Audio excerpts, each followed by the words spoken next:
What is the first thing you do after arriving in Las Vegas? Here comes more of your funny travel tips shared with the Brew. Joel, this question will be a little harder for you, though, because you actually live there, so you're not going to get the actual tourist experience. So what do you suggest be the first thing a tourist does when they get to Vegas?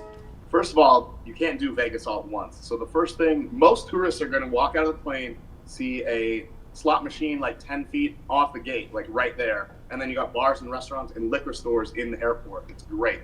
But the first thing I'm going to do, if it's not coming home and sleeping and I actually want to go out and enjoy my time with my friends, I'm going to go bar hop on Fremont Street. That's a cheaper downtown area for locals. It's for tourists too, but it's cheaper than the Strip. I'm going to go grab a slice of evil pie and I'm going to have a good night out there. That's my answer.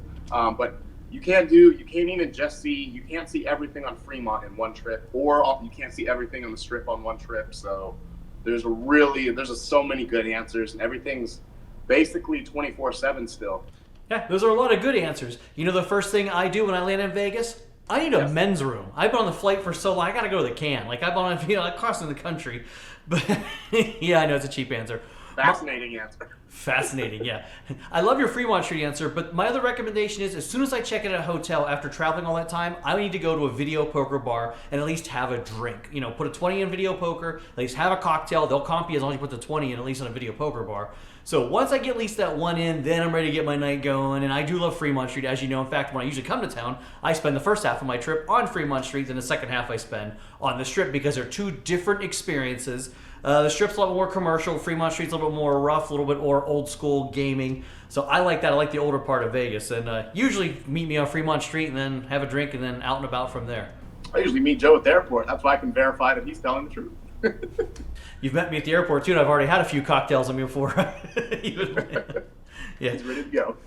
Well, you guys had some interesting suggestions out there, so let's share your traveler tips. What's the first thing you do when you get to Vegas? Well, Bronx Bombers 46 says hookers and blow. Nice and legal. Cosmic Colleen says, my brother made me go to the Star Trek convention. And Real Treats tweets, he says, curse because it's usually way too hot, and then see my dad. And then usually we'll go to Anamano's at the D or Joe's Steak, Seafood, and Stone Crab at Caesars. Ooh, well, the one thing I've always found, yeah, it is hot there in Vegas, but it's a dry heat compared to like a humid heat here, so I can last far longer walking in the heat in Vegas than I can here. Yeah, that's the other thing that people kind of don't really think about. It's not quite as bad as you think it is, and especially like 6 months a year, it's fine. And especially once again when you've got enough cocktails in you, you're not really going to care at that point. But make sure you drink water, stay hydrated. That's our drinking tip when you're out and about. Drink water and carry napkins. Yeah, you and your carry napkins. And I will have to say, one of the saddest things that ever happened to Las Vegas is when they closed Star Trek The Experience there. It used to be at the Hilton. The 4D immersive world of Star Trek. You were actually walking around Star Trek Deep Space Nine, interactive rides. The old museum was there. It was great. You know how much I love Star Trek, as we talk about in the show all the time. And it was only like $40 to get in and do both attractions. It's been gone for years now, and fans have been asking for it to come back. One thing Vegas could definitely do is like more interactive attractions like that, which completely immerses you in that science fiction world. There's always attractions like that are coming in and going out. I know we've had like all kinds of crazy different ones. We probably had like Harry Potter, Lord of the Rings, Jurassic Park. I know there have been rides where I'm looking out and going, I don't watch that franchise, but I get how popular it is and I see why people like it. So there's always one of those here too. Yeah, there absolutely are. I mean, CSI had an experience there at one point. Yep. What's his face? The magician, the guy who used to fly around at Luxor. You know what I mean? David Copperfield. He had a thing going on too for a while, right? David Blaine? David Blaine, that's it. Bing! You are correct in the trivia answer. Yeah. That's it. More of your suggestions. Tom says, make a mental note of all exits and men's room locations. Yes, that's important as I just said. Michaela, she says, first Dutch Brothers, then hug my family. Who were the ones who drove me to Dutch Brothers? Hey, that's a coffee joint. I had to Google that, but I've never been there. You know anything about it? I don't really. The coffee I get is usually just I make it at work.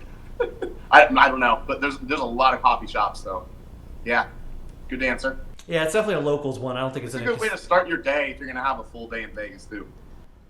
Yeah, I mean, you need coffee or caffeine anywhere you go. Did you watch our show a few weeks ago with the alternatives and the coffee machine's broken? So yeah, you definitely gotta start your day with caffeine. And finally, Missy wraps the show with the $1 million answer. She says, leave. Aw, no. I'm always sad when I leave Vegas. It's like, oh man, vacation's over. That's $1 million answer if you're trying to save $1 million, but you're not going to get them. Ooh, good point. Getting logical on here. Yeah. You save money. I always do get sad though, like that last day when you gotta leave, like back to the real world, because Vegas is so good at like the fantasy, the fun, anything you kind of want, and then it's like back to cold reality. Yeah, I have the opposite effect when I fly in since I live here. And that's the funniest part to me. It's like, okay, I'm leaving New York. Like me and Joe just left Minneapolis yesterday. It's like, all right, but I'm going back home, and things will be open tomorrow if I want to go out. You know what's a great way to make your life and reality even better? When you click that like or subscribe button down below for all the fun here in the Jersey Joe 50 YouTube channel. I am a king at the promos, and you know it right here when you watch my 4 shows each and every week. 4 shows, 4 queens. Look, I can just dish out these Vegas references and promo references all day long, and I'm not even drunk. It's the 2 things Joe is the best at. Yeah, that's right, running my mouth. All right. Hey, there is lots of fun though there in Vegas, so go ahead, Google it, look up the Las Vegas Clark County Tourism Visitors Bureau, whatever. Hey, we just gave them a shout out too. It's a great spot. All right, Jersey Joe, I on you saying thanks for watching, thanks for all your great comments, and we'll see you next time, I hope. Jersey Joe is giving away more Amazon gift cards on his new game, What Is It Really and Spin to Win. Streaming now on YouTube, Jersey Joe 50.